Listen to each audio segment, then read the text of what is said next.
Hey guys, I'm gonna tell you, well, show you or suggest to you a couple of little tricks you can use a hammock by fishing with a hammock and hunting with a hammock.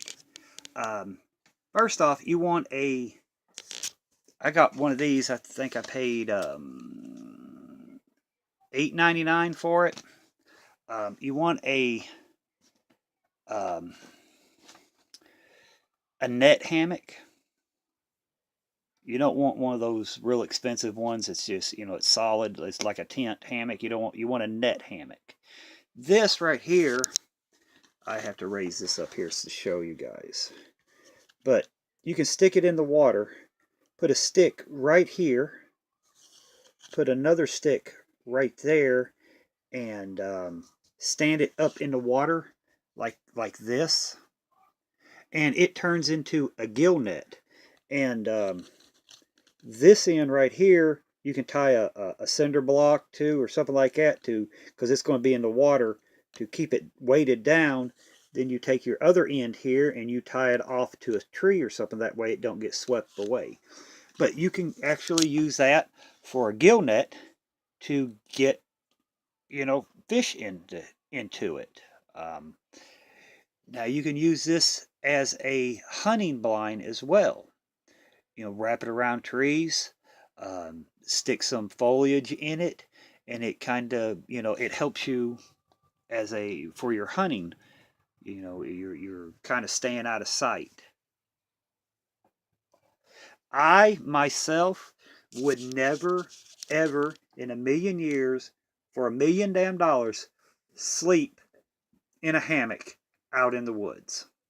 There ain't no way you're gonna catch my butt in a hammock. I would sleep on a foot of snow in the middle of a snowstorm on the ground before I get in one of these. Why? This right here, if you're in a hammock, and most of them it's all zipped up with with a tarp shoulder, with you're zipped up in there like a mummy stuffed in a sarcophagus.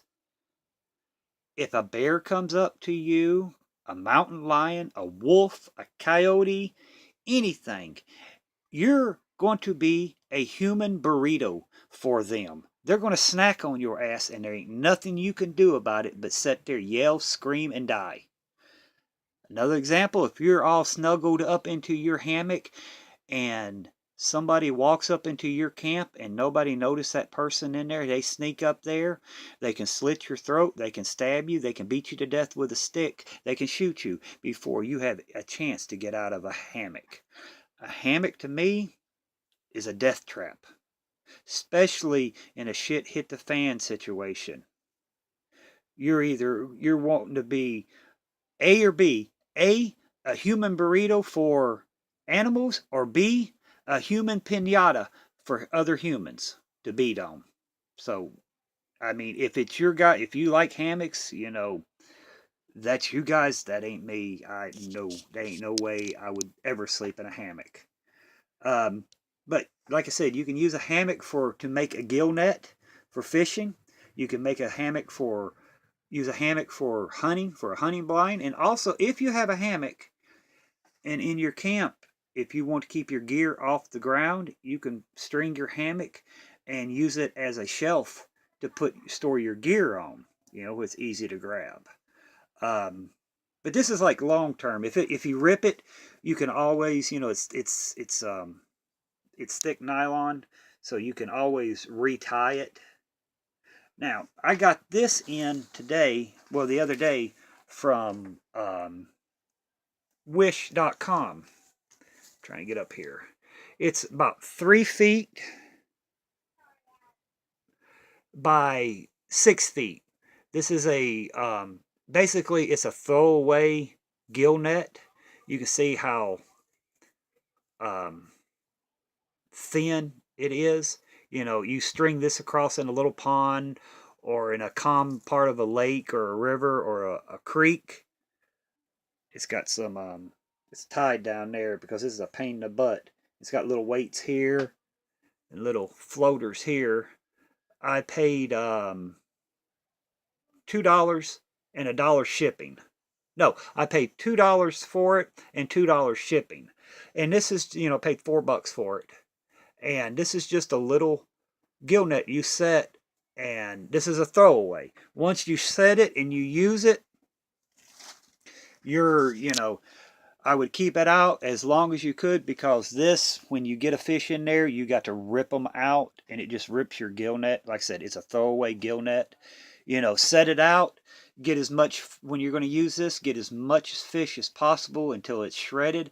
Then after you get done with it, take it out. Don't ever leave anything like that in the water. Take it out, throw it on your fire and burn it. So that way, you know, birds or squirrels or anything don't get caught up in it. They don't try to eat it. And if you leave it in the water, you know, you can catch more fish in it. But if you're not in the area, the fish is going to die. So if you ever use one of these, after you get done with it, after it's all used up, take what's left, throw it in the fire and burn it until there's nothing left. That way you're not going to cause any harm to, you know, any suffering to animals that's unneeded. Yeah, I've got a little soft spot there. But that's just common sense. It's just doing the right thing. You know, you don't want to leave anything. Just like if you're setting traps. You know, if you set a snare, you want to make sure you check all your snares and you make sure you get the animal out. You don't want it to sit there and suffer, you know.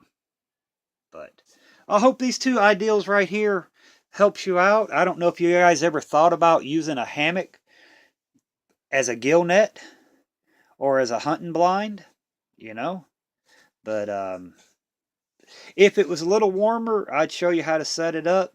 But we got a cold front come in and it's like 50 degrees, it's supposed to get down to 40s, and the water is cold. And I'm sorry, my big butt is not getting out into that cold water. You know, I ain't getting into the water probably until mid-June, until it's warm. But you know, these are pretty well cheap. I mean, I think Bud K sells these for like $7.99, $6.99. But you want one that's a net hammock, you know. But that's what you want. You don't want any of that fine stuff because you can't use it as a gill net or a hunting blind. And check out Wish. These weigh nothing. I mean nothing. And they're good to have, you know, in your pack to set up so you can guarantee if there's fish around, this is going to get your fish because they're going to get caught up in that. And they might not be great big fish, but if you get a couple of bluegills or what, you know, if you get 10 bluegills in there that you just cut the head and tail and gut them and throw them on the frying pan or in the fire and eat, that's a good meal. You're going to get a lot of food. And that's what I say. If you set it up for like 24 hours or 12 hours, just catching fish, get you all you can get and cook them up and eat them and not waste anything. Then after you're done with it, take it out of the water, burn it. Make sure it's completely burnt. So that way no birds or no ducks or no squirrels or anything will get it, try to make a nest out of it and get entangled up with it. So, but hope you guys like it. If you guys got any thoughts or any other ideas on what you can use these for, drop them in the comments. Tell me what you think of this video. And guys, until the next one, everybody be safe, keep preparing, and I'll see you on the next one. Bye for now.